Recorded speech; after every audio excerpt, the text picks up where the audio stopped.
और घड़ों खाई तो रोगी, और दबा के खाओगे तो रोगी हो जाओगे, भोगी हो जाओगे, भजन नहीं बनेगा।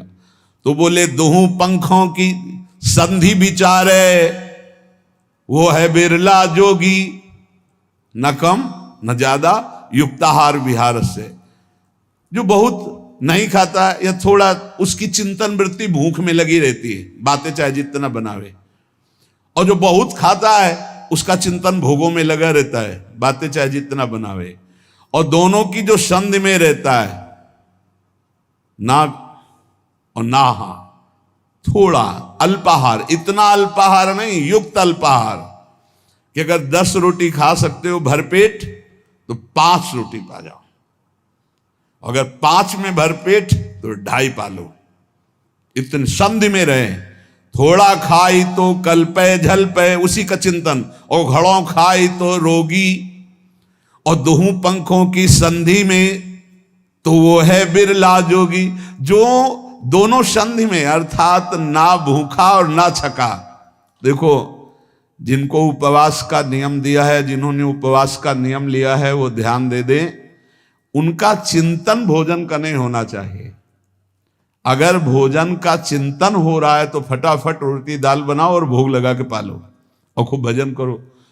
हमारा उद्देश्य है कि आपके पेट में हल्का आहार जाए और आप रात दिन मंत्र जप करो। इसके लिए उसका चिंतन न बने कि काश दाल रोटी, ऐसे तो पालो पालो और भजन में लगो, श्री जी के चिंतन में लगो। और अगर ऐसे चल रहा है तो बहुत अच्छा है, बहुत अच्छा है। अवधू रहिबा हाटे बाटे, रूख बिरक की छाया, तजिबा काम क्रोध और तृष्णा, ये संसार की माया। ऐ अवधूत साधु, बाजार में हाट में, बाजार में या वृक्ष के एकांत क्षेत्र में, दोनों में तुम्हारी समान बुद्धि होनी चाहिए। बीच बाजार में बैठा तो समाधिस्थ और एकांत में बैठा तो समाधिस्थ, ऐसी स्थिति वाला। संसार की ये माया, काम क्रोध लोभ मोह बीच समाज में रहते हुए भी तुझे ग्रसित न कर पाए, चाहे एकांत हो या समाज, दोनों में तेरी स्थिति एक जैसी हो। हबक न बोली वो ठबक न चली वो, धीरे धरिबा पावो, गरम न करी वो सहजे रही वो, भड़ंत गो रख राऊं।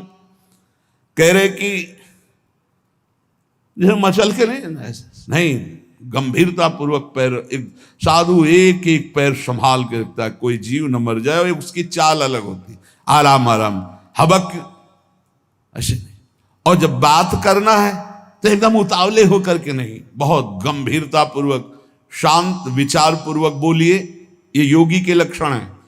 हबक न बोली वो ठबक न चली वो, धीरे धरिबा पाऊं, आराम आराम से नाम जप करते हुए पैर रखो।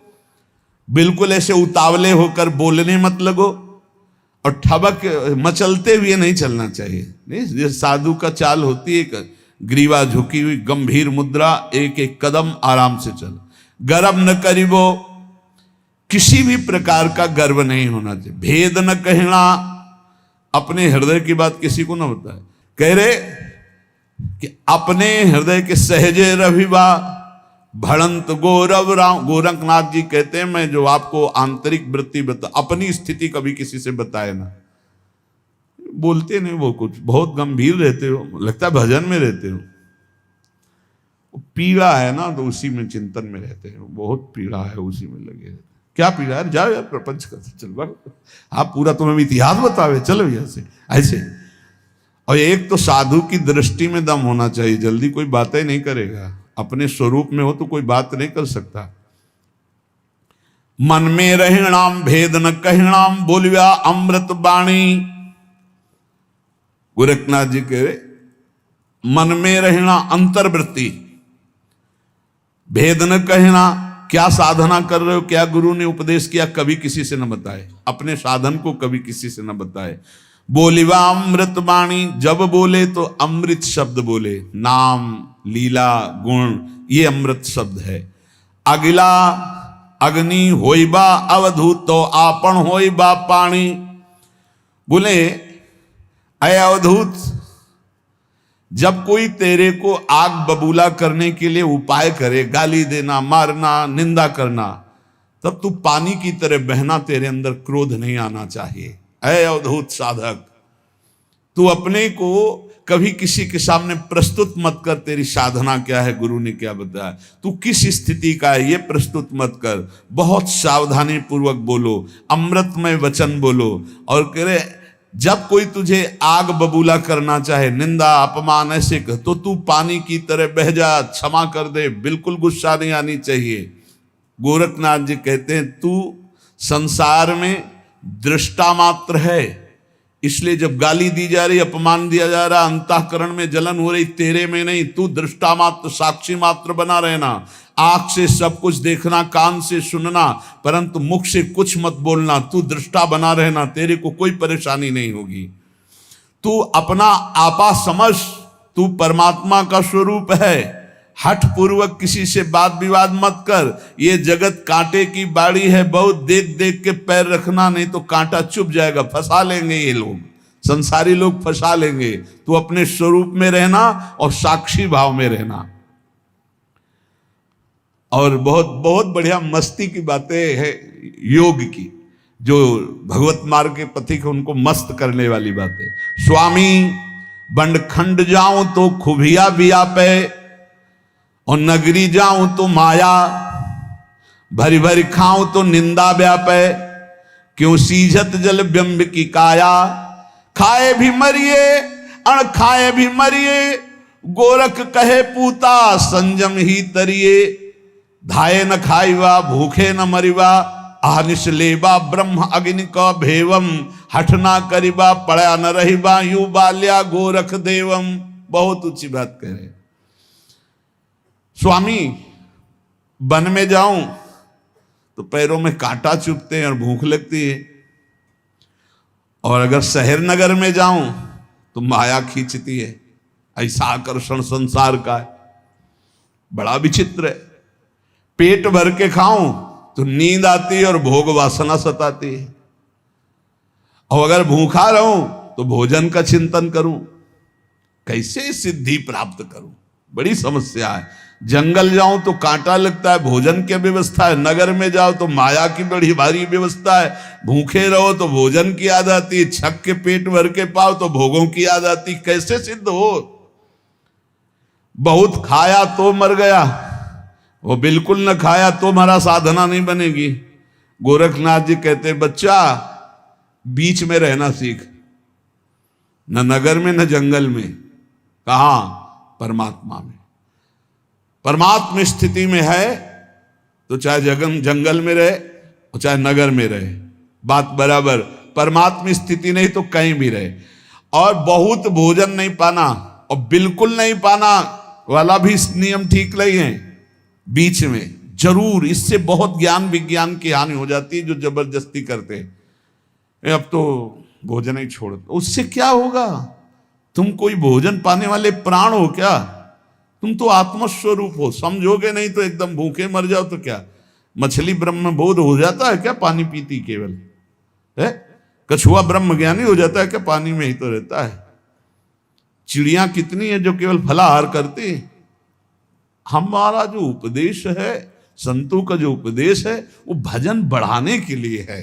भजन को देखो, अगर आपको थोड़ा पाने से, इतना पाने से भजन बढ़िया बढ़िया, पेट भर के पाना तो श्राप समझ लो।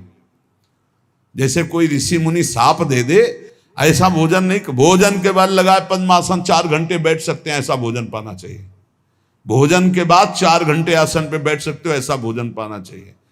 थोड़ा सा पा लिए जिससे काम चल जाए। और आप लोगों को तो सुविधा ही है, अपने लोगों को था मिला मिला नहीं मिला, कई कई दिन नहीं मिला।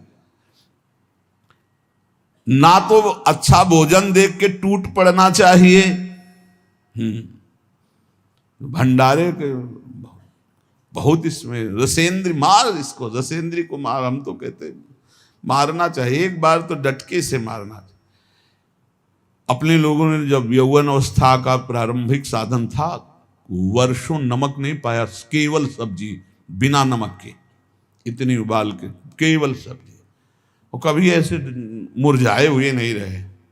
फिर नियम लिया, अब गंगा जल से ही बन करके केवल होगी, नहीं बनेगी। अगर व्यवस्था नहीं भगत बना पा रहे तो केवल गंगा जल। कई वर्ष तक अन्न जबान में नहीं रखा, कई वर्ष तक मारा जाता है मन को। हाँ, थोड़ा सा भाई प्रार्थना है, अच्छा खाना देखकर टूट मत पड़ो, खाए भी मरिया मरोगे फिर। बहुत ही जहर है भोजन और बहुत ही अमृत है उचित। यार 2 रोटी जरा सी सब्जी लगा के खा गो, भजन में बड़े बड़े कटोरा, बड़े बड़े पता, अभ्यास बना लो भाई, तो वैसे अभ्यास बन जाएगा। बहुत सावधान, रात दिन ब्रह्म रत्न का संचय करो, चिंतन, राधा राधा राधा राधा, ब्रह्म रूप में स्थित रहो रात दिन इसके लिए। और पेट जब भर जाएगा ना तो ब्रह्म रूप में स्थित नहीं रह सकते। आप देख लो, पेट में वजन नहीं होना चाहिए तब भजन होगा, और जब पेट में वजन तो भजन में अरुचि हो जाएगी। भोजन के बाद ऐसे देखो पेट में वजन तो नहीं लग रहा है, ऐसा भोजन पाओ। बहुत, अब इसकी बहुत बहुत कई बार इस पर चर्चा इसलिए करते हैं कि इसी पर सब गड़बड़ हो रहा है। आलस्य में पड़े रहने वाला कभी योगी नहीं होता। कह रहे हैं हठ ना करिबा पड़ा न रहिबा, यूं बाल्या गोरख देवम। गोरख देव जी महाराज कहते हैं कि हठ करके भोजन है, भोग है, ये सब वस्तुएं हैं, इससे हटो, प्रमाद करके पड़े मत रहो। कैसे हम तुम्हें बताएं, ये तो बहुत साधक के अंदर खुद इतनी आग होनी चाहिए। 4 घंटे और हद से हद 5 घंटे, 24 घंटे में 5 घंटे से ज्यादा साधक को नींद नहीं लेनी चाहिए। ये भोजन विष समझो, खा खा करके आते बढ़ा रहे हो और कोई ज्यादा लाभ नहीं यदि भोजन पे टूट पड़ोगे। हसिबा खेलिबा धरिबा ध्यान, अहनिश कथिता ब्रह्म ज्ञान, हंसे खेले न करे मन भंग, ते नीचल सदा नाथ के संग। पहली बात तो साधक को ये बातें अच्छी ही नहीं लगती। नारायण हरि भजन में पाचों न सुहाग, विषय भोग निद्रा हसी जगत प्रीति बहुबात। पर यदि कहीं हंसना खेलना बातचीत करना तो कह रहे मन न होए भंग। हंस रहे खेल रहे लेकिन हमारी मना स्थिति प्रियालाल के चरणों में है, निश्चल। अगर ऐसी नहीं है तो हंसना खेलना बंद करो, हंसना खेलना मनोरंजन बातें सब बंद करो। हंसते खेलते हुए जिसका मन परमात्माकार हो उसी को आदेश है कि वो हंस खेल सकता है, नहीं तो तब तक नहीं खान पान ते भावे है, नहीं कोमल वसन सुहावे है, सब विषय लगे ते खारा है। हरियासी